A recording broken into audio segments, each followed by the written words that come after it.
ಎಲ್ಲರಿಗೂ am education ಚಾನಲ್ಗೆ ಸ್ವಾಗತ ಸುಸ್ವಾಗತ. BA 4ನೇ ಸೆಮಿಸ್ಟರ್ ಇತಿಹಾಸ ವಿಭಾಗದ DSC 14 ವಿಷಯದ ಈಗಾಗಲೇ ನಾವು ಕಿತ್ತೂರು ಸಂಸ್ಥಾನದಲ್ಲಿ ಬರುವಂತಹ ಪ್ರಮುಖವಾಗಿ ಕಿತ್ತೂರು ರಾಣಿ ಚೆನ್ನಮ್ಮನ ಕುರಿತು ನಾವು ಚರ್ಚೆಯನ್ನು ಮಾಡಿದ್ದೇವೆ. ಇವತ್ತಿನ ಈ ತರಗತಿಯಲ್ಲಿ ನಾವು ಸಂಗೊಳ್ಳಿ ರಾಯಣ್ಣನ ಕುರಿತು ಚರ್ಚೆಯನ್ನು ಮಾಡಲಿದ್ದೇವೆ. ನೀವಿನ್ನು ನಮ್ಮ ಟೆಲಿಗ್ರಾಮ್ ಇನ್ಸ್ಟಾಗ್ರಾಮ್ ಚಾನಲ್ನ ಜಾಯ್ನ್ ಆಗಿಲ್ಲ ಅಂದರೆ ಡಿಸ್ಕ್ರಿಪ್ಷನಲ್ಲಿ ಲಿಂಕ್ ಇದೆ, ಅಲ್ಲಿಂದ ನೀವು ಜಾಯ್ನ್ ಆಗಬಹುದು. ಜೊತೆಗೆ ನೀವಿನ್ನು ಈ ಒಂದು ಚಾನಲ್ನ ಸಬ್ಸ್ಕ್ರೈಬ್ ಮಾಡಿಲ್ಲ ಅಂದರೆ ಎಲ್ಲರೂ ತಪ್ಪದೆ ಸಬ್ಸ್ಕ್ರೈಬನ್ನು ಮಾಡಿ, ಜೊತೆಗೆ ಕಮೆಂಟನ್ನು ಮಾಡಿ.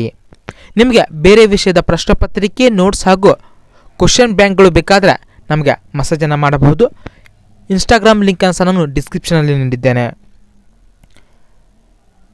ಸಂಗೊಳ್ಳಿ ರಾಯಣ್ಣನ ಪ್ರಮುಖ ಜೀವನ ಯಾವೊಂದು ರೀತಿಯಾಗಿ ತನ್ನನ್ನು ಒಂದು ದೇಶದ ಸೇವೆಗೆ ಹೇಗೆ ಮುಡಿಪಾಗಿ ಇಟ್ಟನು ಎಂಬುದನ್ನು ನಾವು ಚರ್ಚೆನ ಮಾಡ್ತಾ ಹೋಗೋಣ.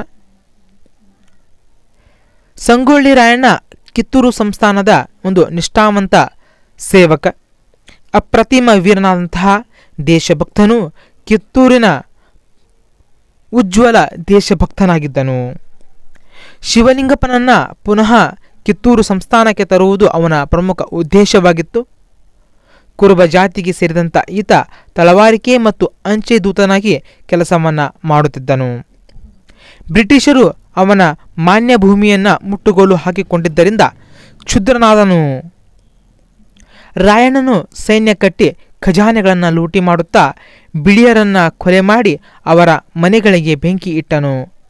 ಶಸ್ತ್ರಾಸ್ತ್ರಗಳನ್ನು ಸಂಗ್ರಹಿಸಿ ಸ್ವಾರ್ಥಪರವಾಗಿ ಬ್ರಿಟಿಷರನ್ನು ಸೇರಿಕೊಂಡವರನ್ನು ಗುಂಡಿಟ್ಟು ಕೊಂದನು.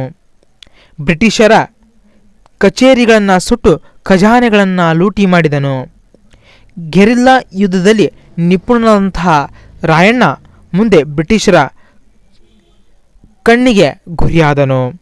ಹೀಗೆ ಹಲವು ತಿಂಗಳ ಕಾಲ ರಾಯಣ್ಣ ಏನು ಮಾಡ್ತಂದರೆ ಹಲವಾರು ಪ್ರದೇಶಗಳನ್ನು, ಬ್ರಿಟಿಷರ ಹಲವಾರು ವಿಷಯಗಳನ್ನು, ಅವರ ಖಜಾನೆಗಳನ್ನು ಲೂಟಿ ಮಾಡುತ್ತಾ ಹೋರಾಟಗಳನ್ನು ಪ್ರಾರಂಭ ಮಾಡ್ತಾನೆ.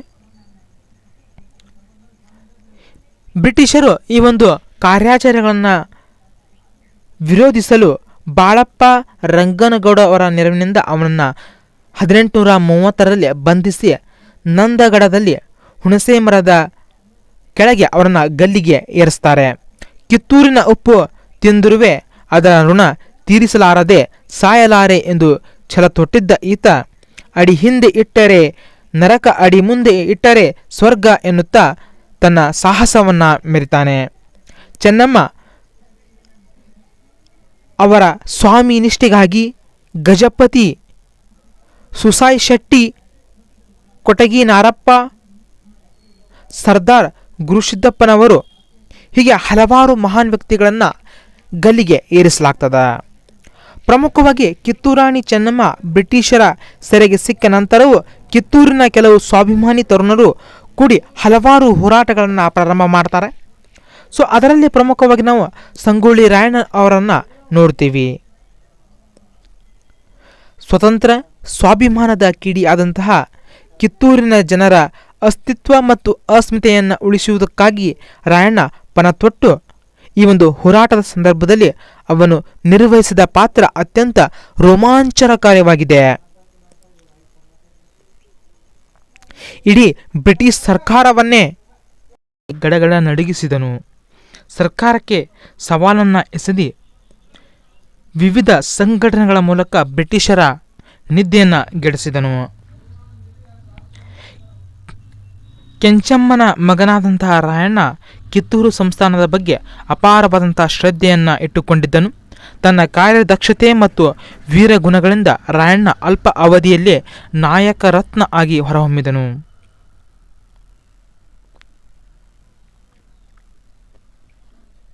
ತನ್ನ ಗೆರಿಲ್ಲಾ ಯುದ್ಧ ತಂತ್ರವನ್ನು ಅನುಸರಿಸಿ ಕಾಡಿನಲ್ಲಿ ಅವಿತು ಬ್ರಿಟಿಷ್ ಅಧಿಕಾರಿಗಳ ಮೇಲೆ ಮುತ್ತಿಗೆ ಹಾಕಿ ಅವರ ಖಜಾನೆಗಳನ್ನು ಲೂಟಿ ಮಾಡುತ್ತಿದ್ದನು. ಇನ್ನು ಪ್ರಮುಖವಾಗಿ ರಾಯಣ್ಣನ ಘನತೆಯ ಕುರಿತು ನಾವು ಚರ್ಚೆನ ಮಾಡುವುದಾದರೆ, ಕಿತ್ತೂರು ಒಬ್ಬ ಬಡ ಪ್ರಜೆಯಾದಂಥ ಸಂಗೊಳ್ಳಿ ರಾಯಣ್ಣ ಚೆನ್ನಮ್ಮನ ಬಳಿ ಇದ್ದ 1000 ಯೋಧರುಗಳಲ್ಲಿ ಇವನು ಒಬ್ಬ. ಕಿತ್ತೂರಿನ ಸೈನ್ಯದಲ್ಲಿ ಸೇವೆ ಸಲ್ಲಿಸಿದನು. ಬ್ರಿಟಿಷ್ ವಸಾಹತುಶಾಹಿ ವಿರುದ್ಧ ಹೋರಾಡಿದ ಅನುಭವ ಹೊಂದಿದ್ದನು. ಕಿತ್ತೂರಿನ ಸ್ವತಂತ್ರ ಹಾಗೂ ಪುನರುತ್ಥಾನದ ಅವನ ಧ್ಯೇಯವಾಗಿತ್ತು. ಚೆನ್ನಮ್ಮಳನ್ನು ಸೆರೆಮನೆಯಲ್ಲಿ ರಹಸ್ಯವಾಗಿ ಭೇಟಿ ಮಾಡಿ ಕ್ರಾಂತಿಯ ರೂಪುರೇಷೆಗಳನ್ನು ಸಿದ್ಧಪಡಿಸಿದ್ದನು. ಚೆನ್ನಮ್ಮ ತನ್ನೆಲ್ಲ ಒಡವೆಗಳನ್ನು ರಾಯಣ್ಣನಿಗೆ ನೀಡಿ ಪ್ರೋತ್ಸಾಹಿಸಿದಳು. ಕಿತ್ತೂರು ರಾಜ್ಯ ಮುಂಬೈ ಪ್ರಾಂತ್ಯಕ್ಕೆ ಸೇರಿದ್ದು ಬಡ ರೈತರಿಂದ ಅಧಿಕ ಕಂದಾಯ ದೋಚುತ್ತಿದ್ದ ಕ್ರಮ ರಾಯಣ್ಣನ ರೊಚ್ಚಿಗೆದ್ದಿಸಿತು. ಹೀಗಾಗಿ ಸೈನ್ಯ ಕಲೆ ಹಾಕಿ ಸರ್ಕಾರಿ ಕಚೇರಿಗಳ ಮೇಲೆ ದಾಳಿ ಮಾಡಿ ಸರ್ಕಾರಿ ಖಜಾನೆಗಳನ್ನು ದೋಚಿದನು ಹಾಗೂ ಕಟ್ಟಡಗಳನ್ನು ಧ್ವಂಸ ಮಾಡಿದನು. ಗುಲಾಮನಾಗಿ ಹೇಡಿಯಂತೆ ಬಾಳುವುದಕ್ಕಿಂತ ಮರಣವೇ ಲೇಸು ಎಂಬ ತನ್ನ ಅನುಭವಗಳನ್ನು ತನ್ನ ಮಾತನ್ನು ಹೇಳ್ತಾನೆ. ರಾಯಣ್ಣನಿಗೆ ಬೆನ್ನಿಗೆ ನಿಂತು ಗುರು ಸಿದ್ದಪ್ಪ ಎಂಬಾತನು ದಂಗೆ ಎದ್ದನು. ಆದರೆ ಅವನನ್ನು ಬ್ರಿಟಿಷರು ಕಿವುಚು ಹಾಕಿದರು. ಹೀಗೆ ಹಲವಾರು ಮಹಾನ್ ವ್ಯಕ್ತಿಗಳು ಅವನಿಗೆ ಸಹಾಯವನ್ನು ಮಾಡಿದರು.